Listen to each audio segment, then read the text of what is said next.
अस्सलाम वालेकुम dear students, एक दूसरे वीडियो के साथ आपकी खिदमत में हाजिर हैं। Maths with Arif subject math class 5 एक और सवाल के साथ आपके सामने हाजिर है। एक्सरसाइज 3.3 सॉल्व करेंगे। ठीक है स्टूडेंट्स, अब हमारे पास ये सवाल दिया हुआ है 5/6 मल्टीप्लाई 2 होल 1/4 मल्टीप्लाई 16/5। तो स्टूडेंट्स पहले हम इस सवाल को सीक्वेंस से इसकी सेटिंग रखेंगे। कैसे सेटिंग रखेंगे? हमारे पास ये बीच वाला जो रकम है, ये बीच वाला जो है हमारे पास, इसके ये हमारा है होल में। तो सबसे पहले इसके होल को ख़त्म करेंगे और देन इसको आगे सॉल्व करेंगे। ठीक है स्टूडेंट्स, तो सबसे पहले हम 5/6 मल्टीप्लाई होल को ख़त्म करने के लिए जो डिनोमिनेटर है वो होल के साथ मल्टीप्लाई होगा। 4 का पारा 2 मरतबा यानी 8, 8 में 1 मिलाएंगे तो बनेगा 9/4 मल्टीप्लाई 16/5।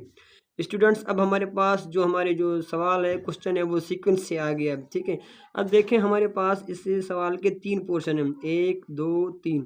अब सबसे पहले हम क्या करेंगे, हमारा जो फर्स्ट और सेकंड, स्टूडेंट्स इस चीज़ को गौर से देख लेना और समझने की कोशिश करना कि हमारे पास 3 रकमें हैं तो डायरेक्ट हम तीनों को हल नहीं कर सकेंगे। तो पहले हम फर्स्ट और सेकंड को सॉल्व करेंगे। ठीक है, अगर ये आपस में बाई क्रॉस इस तरह हो रहे हैं तो हम पहले इनको सॉल्व करेंगे, उसके बाद इन दोनों का जो भी जवाब निकलेगा हम लास्ट में इसके साथ मल्टीप्लाई कर देंगे। तो स्टूडेंट्स हम देखते हैं कि हमारा ये दोनों आपस में कट रहे हैं। ठीक है, और ये नहीं कट रहे क्योंकि ये 5 है, ये 4 है। तो इनके ऊपर 3 का टेबल लग रहा है तो हम इसके ऊपर लगाएंगे।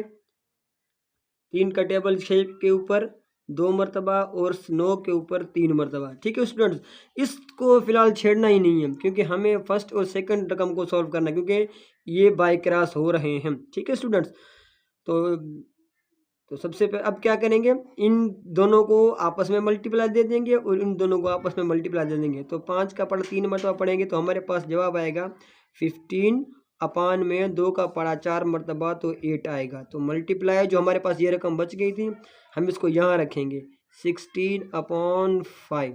ठीक है स्टूडेंट्स, अब यहाँ 3 रकमें थी, 2 को हमने सॉल्व किया, दोनों का जवाब हमारे पास ये आया। तीसरी रकम ये हमारे पास ये बची 16/5। अब दोबारा ये बाई क्रॉस की पोजीशन में दोबारा आ गए, तो इसके ऊपर 8 का पाड़ा लगाएंगे। 8 एकम 8, इसके ऊपर 2 मरतबा 8 का पाड़ा यानी 16। फिर 5 का पाड़ा इसके ऊपर 1 मरतबा, इसके ऊपर 3 मरतबा। ठीक है स्टूडेंट्स, यानी अब नीचे हमारे पास 1 1 बच गया, ऊपर से एक जगह पे 3 बच गया, यहाँ पे 2 बच गया। अब क्या करेंगे, इन 2 और 3 को आपस में मल्टीप्लाई दे देंगे बराबर डाल के, 3 और 2 यानी 3 का पढ़ा 2 मरतबा, तो जवाब हमारे पास क्या आएगा 6 आएगा। तो इसको ये डिनोमिनेटर 1 1 है तो इसके नीचे लगा देंगे। लेकिन स्टूडेंट्स याद रखें, मैथ का कानून क्या कहता है कि जो डिनोमिनेटर है अगर इसके नीचे 1 आएगा तो हम सिर्फ ओनली न्यूमरेटर लिखेंगे और डिनोमिनेटर के बारे में ये जहन में रखेंगे कि इसके नीचे डिनोमिनेटर मौजूद है। तो स्टूडेंट्स ये हमारा आंसर निकला है। आई होप ये सवाल आपको समझ में आ गया होगा। अच्छा स्टूडेंट, अब हमारे पास दूसरा सवाल है। अब यहाँ पे जो पिछला सवाल हमने किया उसमें ब्रैकेट नहीं थी, लेकिन यहाँ पे ब्रैकेट है। ठीक है स्टूडेंट्स, तुम क्या करेंगे, पहले हम अपने ब्रैकेट को हल करेंगे। अब ब्रैकेट में एक रकम हमारी होल में है और दूसरी रकम हमारी होल के बगैर है। ठीक है, तो पहले होल को हल ख़त्म करेंगे, उसके बाद आगे। ठीक है स्टूडेंट्स, 7/9 मल्टीप्लाई ब्रैकेट 4 का टेबल 2 मरतबा यानी 4 का पारा 2 मरतबा, 4 दूनी 8, 8 में 1 मिलाएंगे तो 9 बनेगा। डिनोमिनेटर हमारा 4 रहेगा मल्टीप्लाई 8/7 ये ब्रैकेट।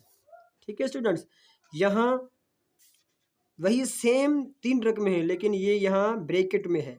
ठीक है, इसने एक रकम को बाहर रखा हुआ है और 2 रकमों को आसानी के लिए, हमारे आसानी के लिए कि ये हम इसको पहले इनको सॉल्व करें। अगर ब्रैकेट से बाहर होता तो हम पहले इनको सॉल्व कर दें, लेकिन ये ब्रैकेट के अंदर तो सबसे पहले हम ब्रैकेट वाले को ही हल करेंगे। तो यहाँ पे अब ब्रैकेट से बाहर जो रकम है उसको सेम टू सेम रखेंगे मल्टीप्लाई। अब क्या करेंगे, ये बाई क्रॉस करेंगे। ठीक है स्टूडेंट्स, अब 9 और 7 तो बाई क्रॉस होंगे नहीं तो हम 4 और 8 को करेंगे। 4 का पहाड़ा इसके ऊपर 1 मरतबा, इसके ऊपर 2 मरतबा। ठीक है स्टूडेंट्स, यानी ये अब ये 2 के साथ मल्टीप्लाई होगा, ये 7 के साथ। 9 का टेबल 2 मरतबा 18 और 7 का टेबल 1 मरतबा तो 1। ठीक है स्टूडेंट्स, ब्रैकेट भी ख़त्म हो गई। अब हमारे पास जो रकम 2 बच गई थी, अब ब्रैकेट हल किया तो हमारे पास 18/7 आया। अब ये जो रकम हमारा पहले से बाहर पड़ी हुई थी तो हम इसको अलग करके रख दें। अब हो गया बाई क्रॉस। ठीक है, अब करेंगे 7 को 7 के साथ तो 7 1 द 7, 7 1 द 7। ठीक है, और 9 का टेबल इसके ऊपर 1 मरतबा और यहाँ इसके ऊपर 2 मरतबा बाई क्रॉस कर रहे हैं। ठीक है स्टूडेंट्स, अब हमारे पास यहाँ 2 बचे, यहाँ 1, यहाँ पे 1, यहाँ पे 1, तो 2 का टेबल 1 मरतबा 2 1 द 2 अपान 1 डालेंगे, लेकिन इसका जवाब हम ओनली जस्ट 2 लिखेंगे। सपोज करेंगे कि इसके नीचे 2 मौजूद है। आंसर है ये हमारा। आई होप ये सवाल भी आपको इंशाल्लाह समझ में आ गया होगा। स्टूडेंट्स, 2 सवाल मैंने आपको समझाया, तो इंशाल्लाह आई होप आपको ये कॉन्सेप्ट क्लियर हो गया होगा। मेरा यूट्यूब चैनल है मैथ्स विद आरिफ, तो इसको ज़रूर सब्सक्राइब कीजिएगा और कमेंट्स और लाइक ज़रूर कीजिएगा। ठीक है स्टूडेंट्स, मिलते हैं नेक्स्ट वीडियो में।